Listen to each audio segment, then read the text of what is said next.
I knew something was wrong the moment I walked into our bedroom that evening. My husband, Jake, was supposed to be at home. But there he was on a video call with a woman I didn't know, laughing in a way I had never heard him laugh at me. My stomach sank. I was 6 months pregnant, and here he was sharing jokes, smiles, and secrets with someone else. I froze. For a moment I thought I might be imagining it, but the sound of her voice, her laughter, it all hit me like a punch. All the dreams I had built, the plans for our baby, the life I thought we were sharing, it was gone. I left the room quietly, not wanting him to see my tears, and went into the nursery. I ran my hands over the tiny crib I had set up, imagining our baby's future. And then it hit me. If he could betray me now when I was carrying his child, what kind of man was he really? The days after that were hell.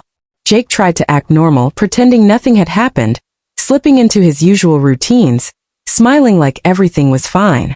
But I had already begun noticing patterns, late-night texts, unexplained absences, excuses that didn't add up. My heart broke a little more every day. I wanted to confront him, to yell, to scream, to demand answers, but I knew I had to be smarter. I couldn't let anger cloud my judgment. I had to plan. I had to wait for the right moment.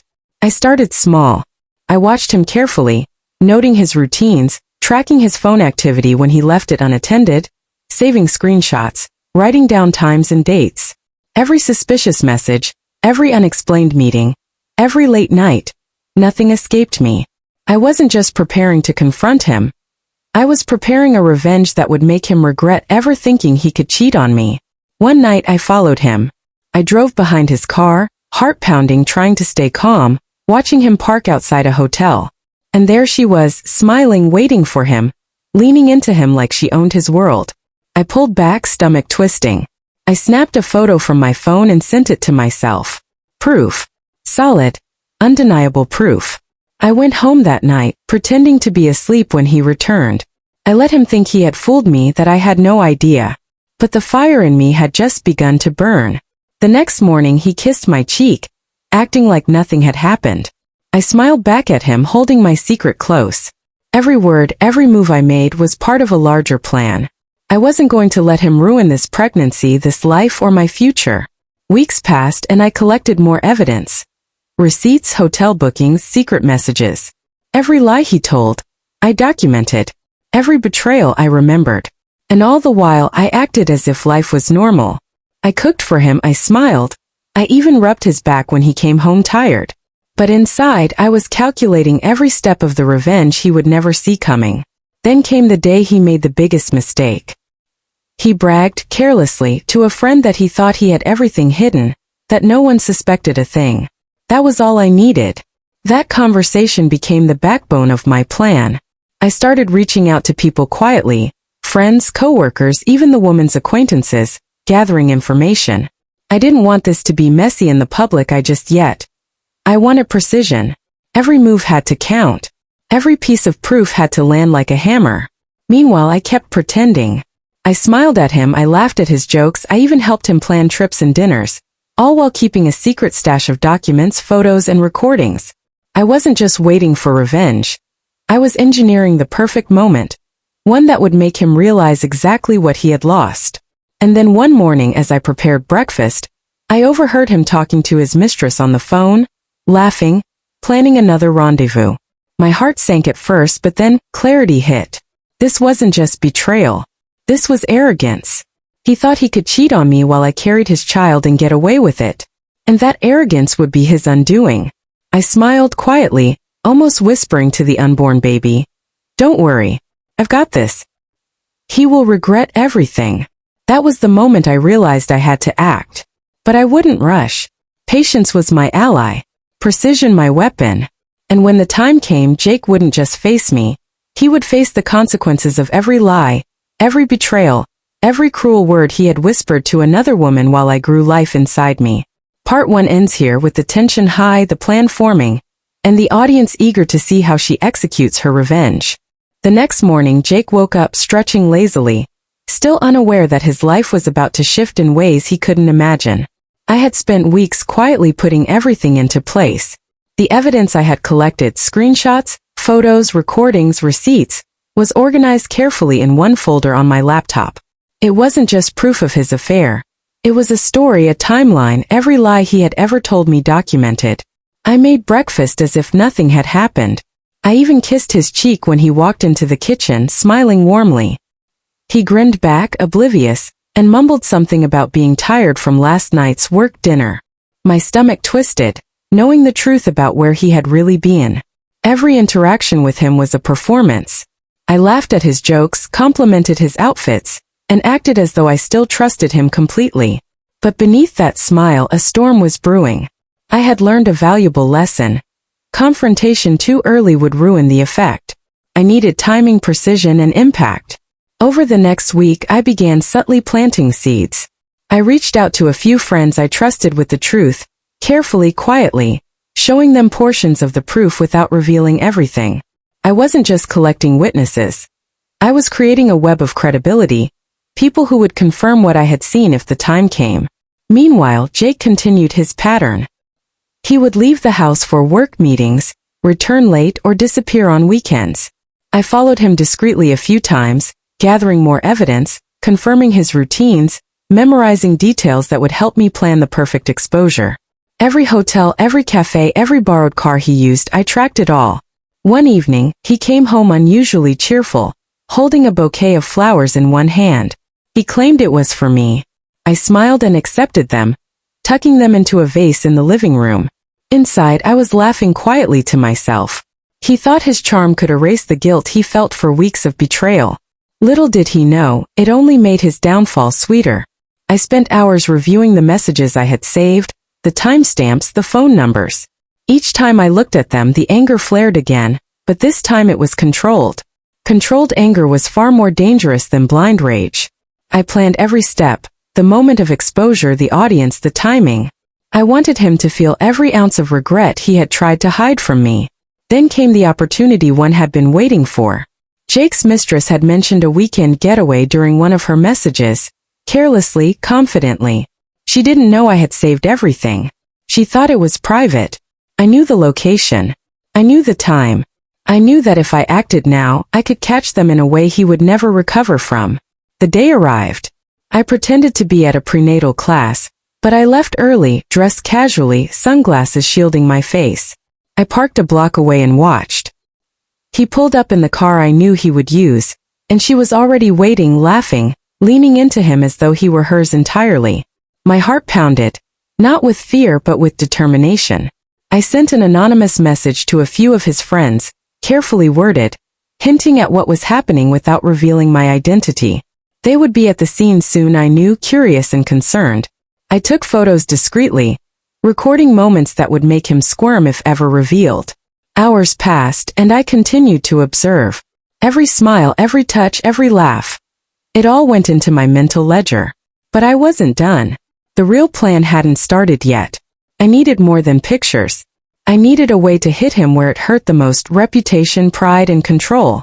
That night I returned home, pretending to have been at the prenatal class all day. I cooked his favorite meal, poured his wine, and waited. He arrived, smelling faintly of her perfume. He kissed me, but I noticed nothing affectionate in his eyes. Just smug satisfaction that he thought I had no idea. I smiled. Long day? I asked innocently. Yeah, lots of work, he said, shrugging. He had no idea how carefully I was calculating every word. I waited until he fell asleep, exhausted, before I began the next phase.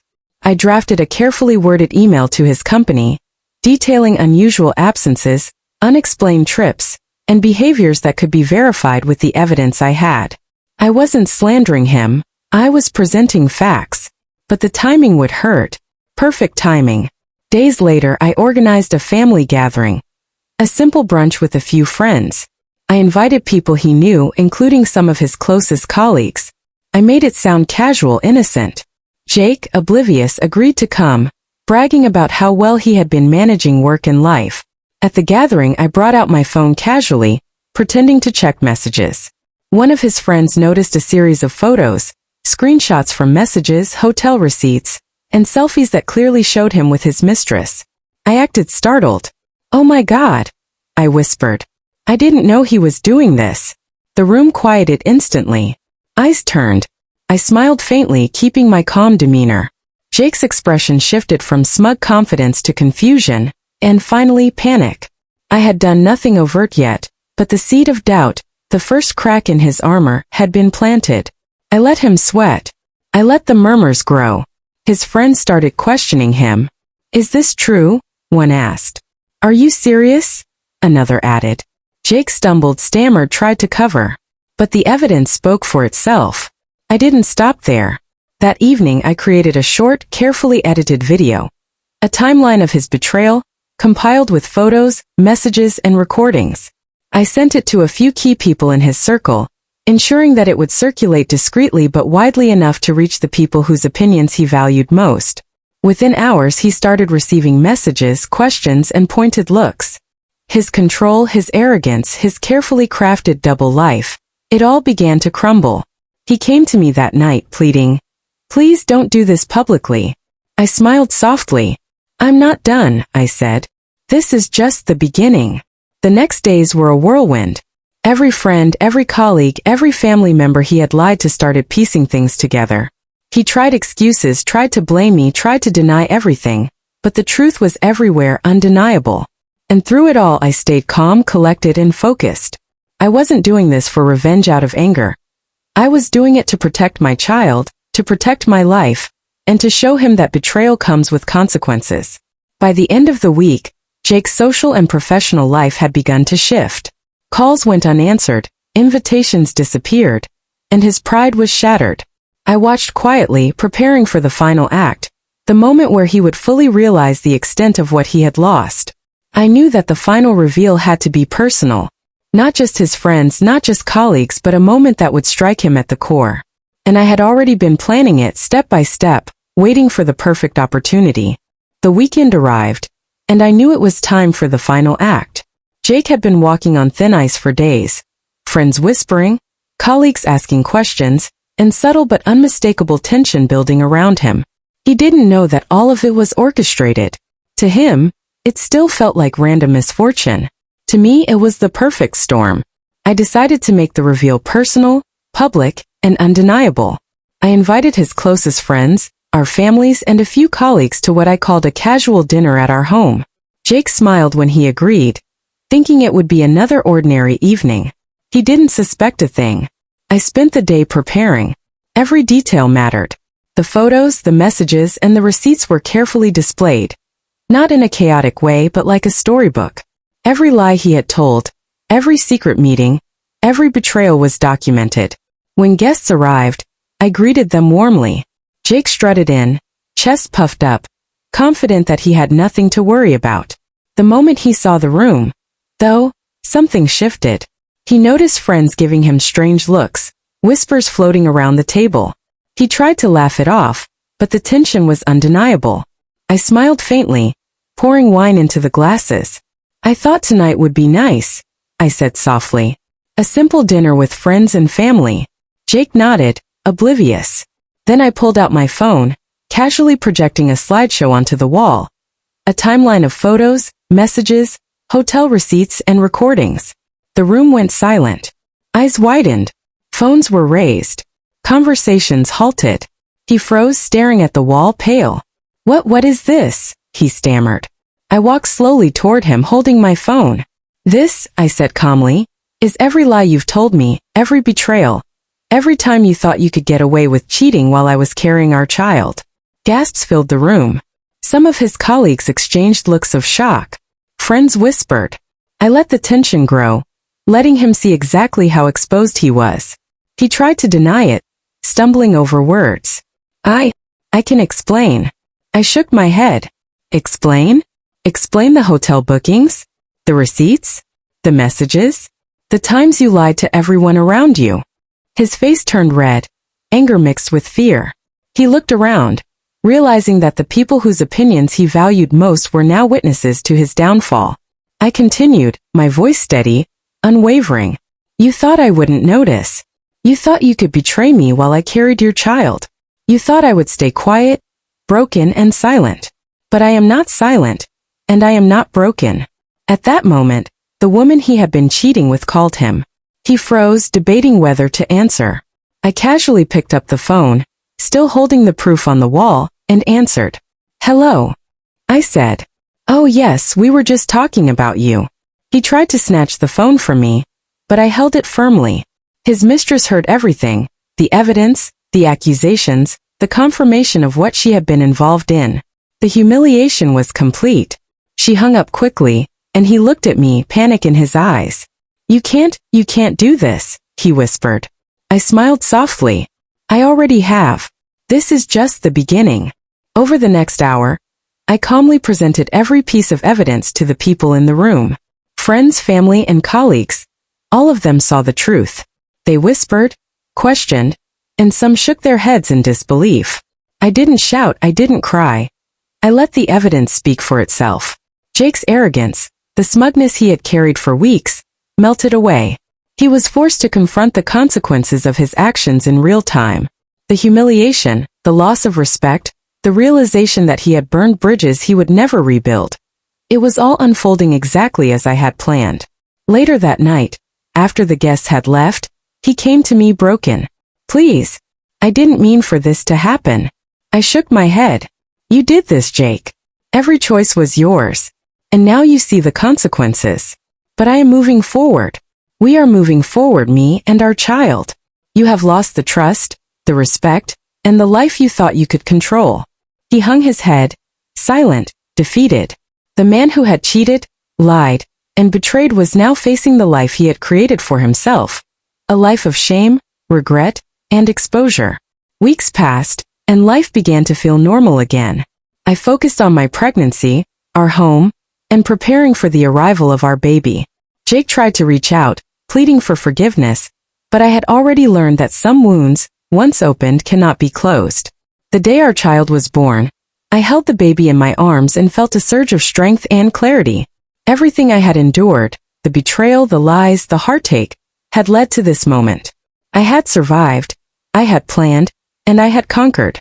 Jake was still in my life, technically, but his power over me was gone. He had lost the respect, the admiration, and the trust he had taken for granted. And most importantly, he had lost control. I smiled at my baby and whispered, "You will never have to worry about someone like him. I will protect you always." And as I looked around our home, quiet, peaceful, and free from the shadow of betrayal, I knew that the revenge had been complete. Not in anger, not in hatred, but in the power of truth, patience, and resilience. He had thought he could destroy me while I was vulnerable. He had thought he could cheat and get away with it. But I had turned the tables. I had shown him that betrayal has consequences. And now finally I could breathe knowing that I had won for me, for my child, and for the life we deserved. If you enjoyed this story, don't forget to subscribe, like, and share for more real-life revenge stories that hit hard.